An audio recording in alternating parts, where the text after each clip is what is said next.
Të nderuar miq, do të flasim për një ngjarje të rëndë që ka tronditur ditën e sotme Tiranën. Gjyqtari Astrid Kalaja, mbi 30 vite karrierë, është ekzekutuar në ditën e sotme rreth orës 15:40 minuta brenda sallës së gjyqit, pra në gjykatën e apelit të reduksionit të përgjithshëm në Tiranë. Autori i vrasjes, sipas dhënave të para, ka qenë Elvis Shkëmbi, i cili ka qenë në gjyq bashkë me babain e tij. Fillimisht ishin të dhëna që autori ishte jati i tij, por më pas policia ka saksuar se ka qenë Elvis Shkëmbi, i cili është arrestuar. Për të folur për këtë ngjarje të rëndë, kemi të ftuar avokatin Eduard Mullaraj. Avokat, përshëndetje dhe faleminderit shumë. Përshëndetje dhe faleminderit ju që na jepni mundësinë për të tilla vlerësime dhe përshtypje për ngjarje mjaft të rënda që ndodhin në sistemin e drejtësisë.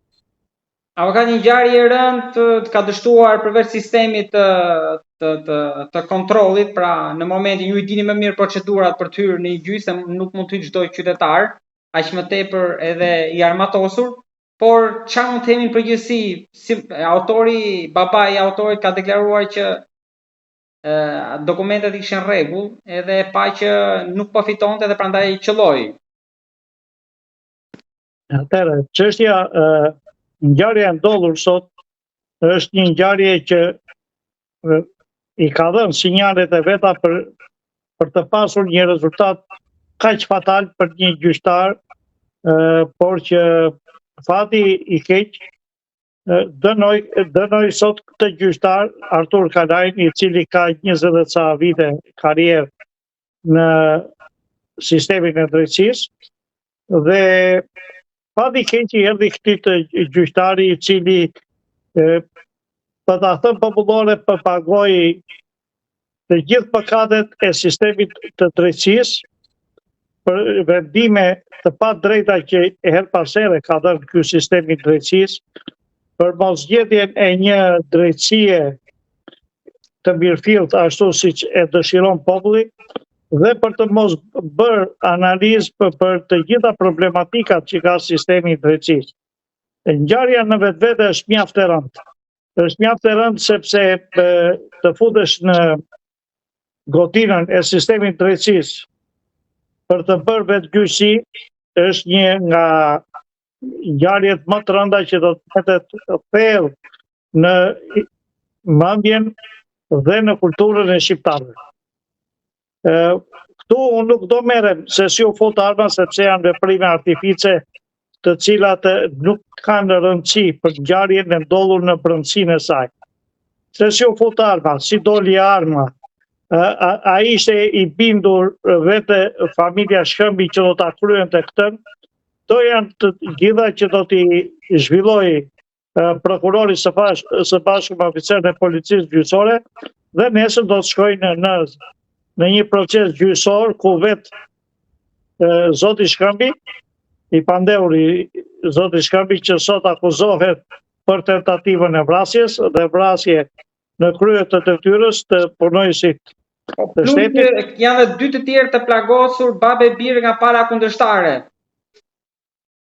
Ajo pasaj tregon për vetë gjyqësi, sepse është si punë një filmi që të toke për gjakun, që neve po e lajmë me gjak tokën tonë, sepse në mënyra nga më të ndryshme tentojnë t'ja marrin njëri tjetrit pa pritur dhe pa menduar për pasojat që mund të ketë dhe rrjedhën e ngjarjeve që mund të ketë kjo tokë. Toka është e lidhur me shpirtin dhe me jetën. Neve sot po e kuptojmë dhe po edukojmë me frymën e pronës private. Pa çka se për 50 vjet na ishte mohuar prona private dhe nuk ishim edukuar, brezi jon nuk ishte edukuar dhe nuk e njihte ç'ishte prona private. Mbas ndarjes së tokës së pronë, që filloi prona private me ndryshimin e sistemit, aty filloi të njihet edhe dashuria dhe dhimbësuria për pronën private.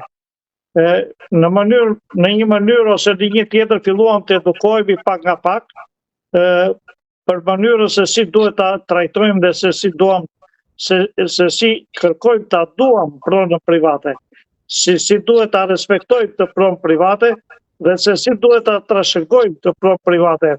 Por gjithmonë në bazë ligjit, në pas të sistemit drejtësisë, në pas të normave kanonore ose normave ligjore si duash, por në mënyrë jo të padrejtë.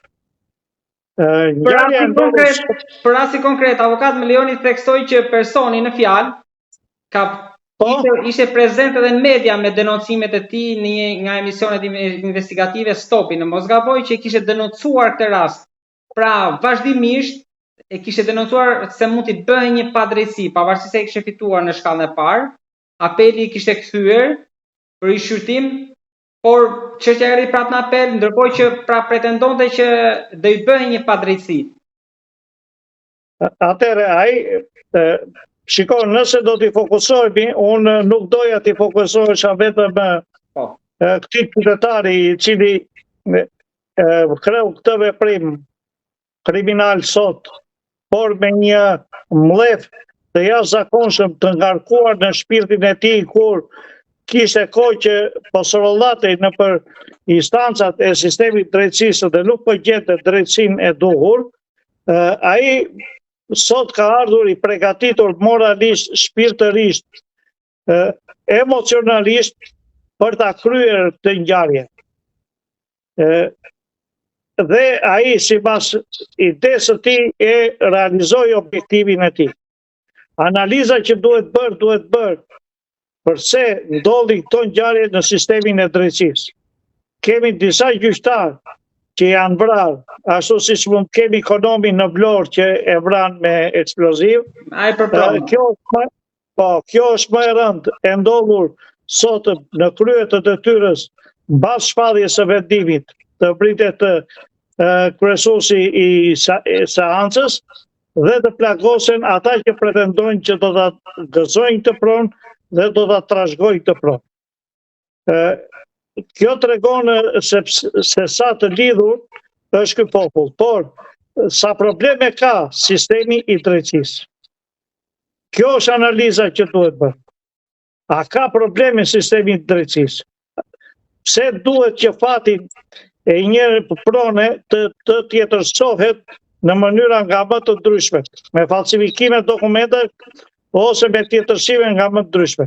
Pra, ju avokat po thoni që edhe në rasti konkret, ky ka pas diçka që i ka vajtur deri në këtë pikë. Sigurisht. Atëherë, një qytetar që del në shumë media me dokumente në dorë, i cili pretendon për një pronë të tillë, dhe nëse i merret kjo pronë do thotë që i shmar jetën.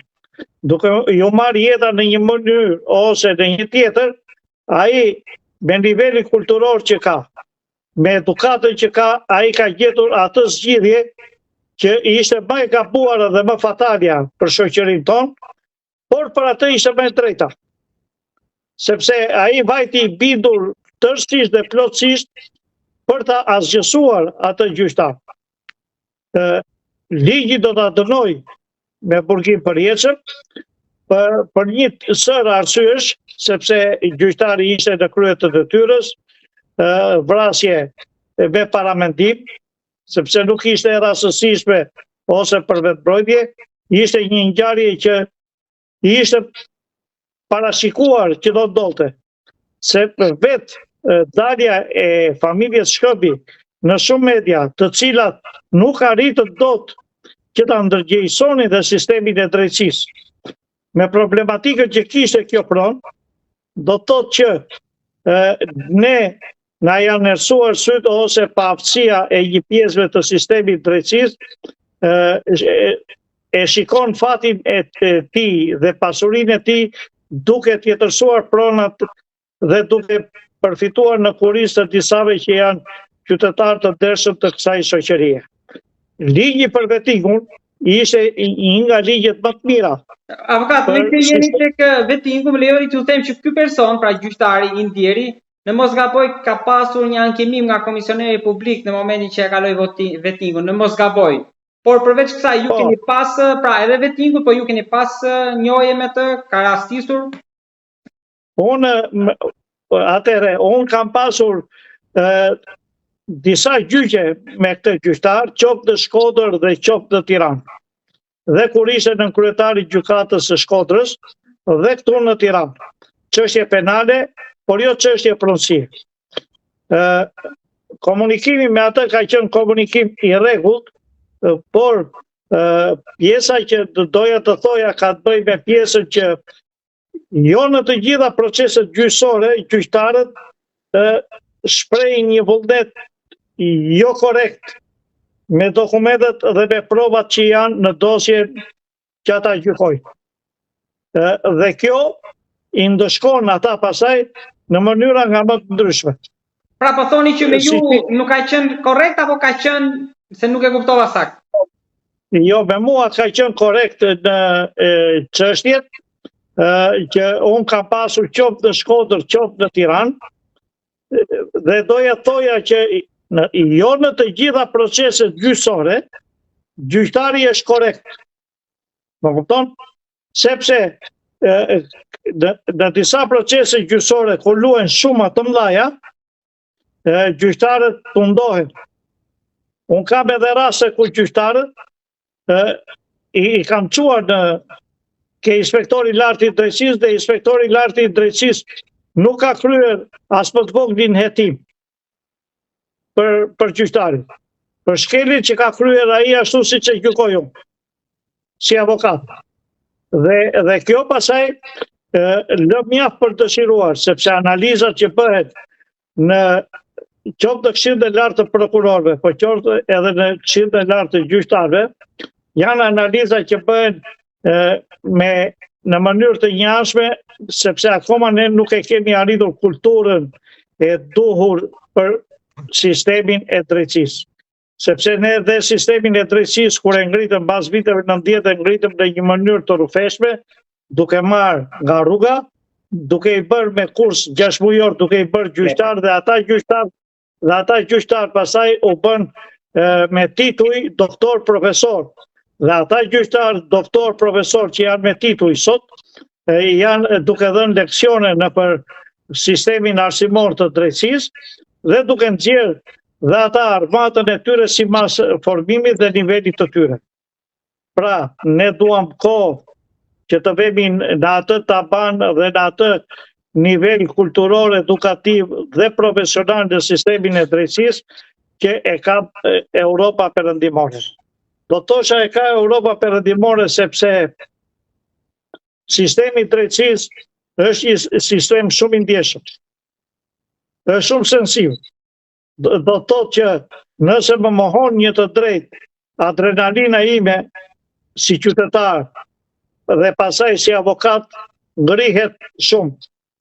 Debatet bëhen ndonjëherë mjaft të nxehta dhe në brenda sallës të gjyqësorit, mirë po gjyqtari duke qenë shumë me nefrekistë dhe i ftohtë, e zgjidh problemin me një të rënd të çekanit, pa çka se nuk mendon se çfarë pasojash jep ai vendim ose pason ai vendim që ai jep.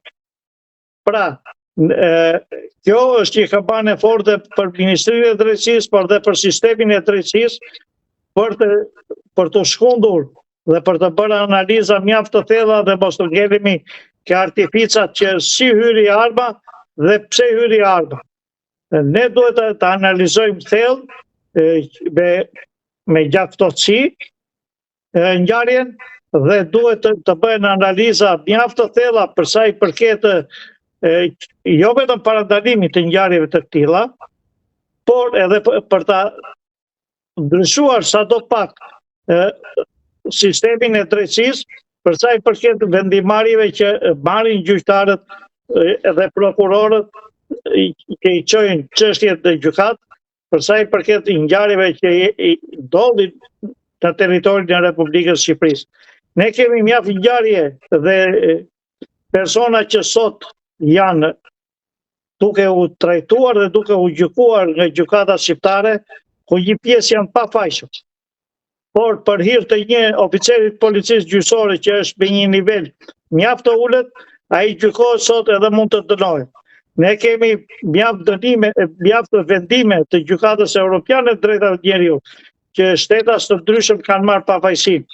Dhe pse marrin pafajësinë këta shtetas, përsëri në gjykatat shqiptare ka trajtohen si të dënuar sepse gjykata shqiptare nuk i jep as atë që i takon, t'i japi të paktën maksimumin e atij të shpërblimi që ai i takon ta marrë për vuajtjet që ka bërë, sepse të gjithë ngarkesën ja ka sjell një sistem gjyqësor i paaft, një strukturë e sistemit drejtësisë e paaft që e ka marrë këtë persone, ka futur në burg pa llogaritur dëmin moral, emocional, dëmin shëndetësor që i ka sjell familjes. I thash të gjitha këto për të treguar që analiza që duhet bërë ngjarjes së sotme, që është nga ngjarjet më të rënda në Shqipëri për momentin, do thotë që i ka ardhur një pikë që duhet bërë një analizë profesionale, jo analizë emocionale, jo analizë e sipërfaqshme, por duhet bërë një analizë mjaft e thellë.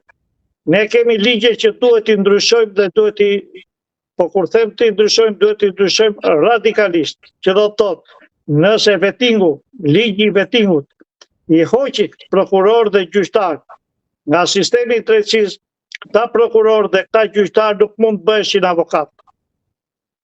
Këta kishin të ndaluar që ashtu siç e kishte të ndaluar sistemi i drejtësisë, që për 15 vjet mos të futen në sistemin e drejtësisë dhe për 15 vjet ta nuk duhet të punonin në sistemin e drejtësisë, jo të bëheshin avokat. Dhe i shef sot këta gjyqtar, i shef në përdyert e gjykatave, duke rendur me vrap sepse vjen ke shokët e tyre për të mbaruar të gjitha proceset gjyqësore dhe janë më të kënaqur sot sepse dinë se ku të fitojnë dhe si të fitojnë.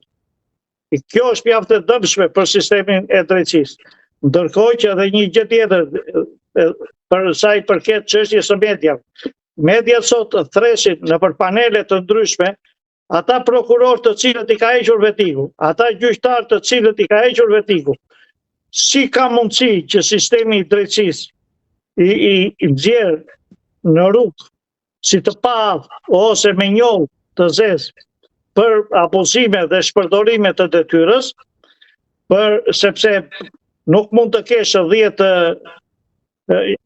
banesa ose një sasi të konsiderueshme parash, e thuash që mi fali Xhaxhaj ose mi fali Daja që kam në Amerikë ose në Kanada ose jashtëti. Askujt nuk i fal në pasuri financiare askush. Por gjuha që përdorin në për këto komisione është ajo gjuhë që tregon edhe formimin e tyre të shtrëmbër brenda. Ta persona që janë kaq të shtrëmbër brenda nuk mund t'i japin drejtësi. Por duke mos dhënë drejtësi, kanë gjetur një shtek tjetër që vjen që sistemi i avokatisë dhe e shtrëmbojnë akoma më tepër sistemin e drejtësisë, sepse aty fillojnë të bëhen rishfetet më të mëdha dhe korrupsioni më i madh bëhet. Po aty ke kur ta gjyqtar dhe prokuror kalojnë avokat. Avokat, unë të falenderoj shumë për bisedën. Faleminderit juve.